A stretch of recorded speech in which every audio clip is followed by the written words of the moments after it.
Pengkelasan penduduk di negara ini berdasarkan pendapatan isi rumah mengikut peratusan masing-masing, yaitu B40, M40, dan T20, telah berubah akibat daripada pandemik COVID-19 yang berlaku.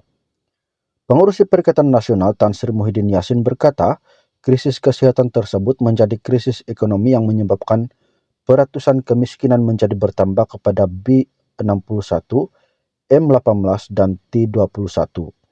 Menurut beliau, data daripada kajian Badan Bebas tersebut mendapati orang Melayu adalah kaum terbanyak dalam kelompok B61 itu, di mana jatuh miskin disebabkan tiada pendapatan karena dibuang kerja. Ahli Parlemen Pagoy yang juga bekas Perdana Menteri itu berucap pada ceramah perdana gelombang kebangkitan rakyat anjuran PN di Senawang di sini malam tadi. Katanya dalam keadaan krisis yang penuh kesulitan itu, tetapi karena ianya melibatkan kepentingan kehidupan dan nyawa rakyat, maka kerajaan PN telah mengambil langkah berani ke parlemen. Jelas beliau usul rang undang-undang untuk menguruskan masalah ketika itu dengan belanja 350 bilion ringgit telah dibentangkan, di mana sebahagian dalam bentuk fisikal dan lainnya berupa bantuan institusi keuangan. Terangnya, moratorium diberikan dan pengeluaran kumpulan uang simpanan pekerja KWSP juga dibenarkan, di samping 8 package rangsangan ekonomi diadakan dalam menangani kos sara hidup rakyat.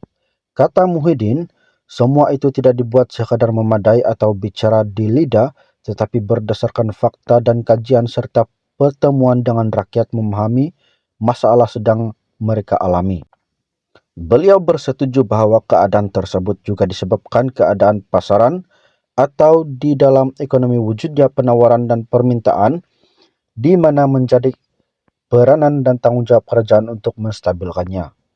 Tindakan-tindakan kerajaan ketika itu, ujarnya, bagi memastikan masalah setiap keluarga diatasi dan supaya ada makanan secukupnya di meja mereka, termasuk menangani masalah ekonomi yang lebih besar.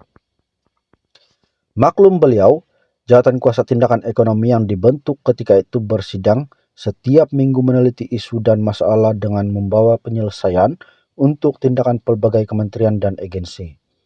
Namun kesal beliau, dalam keadaan kesan tersebut masih berlaku ke atas rakyat, kerajaan Madani kini tidak membawa seberang langkah jangka pendek atau sederhana maupun panjang bagi pemulihan. Bidasnya, walaupun sudah 6 bulan memerintah, kerajaan hari ini terus membawa kebimbangan yang menjadi keadaan negeri semakin merosot dan kehidupan rakyat terus menderita.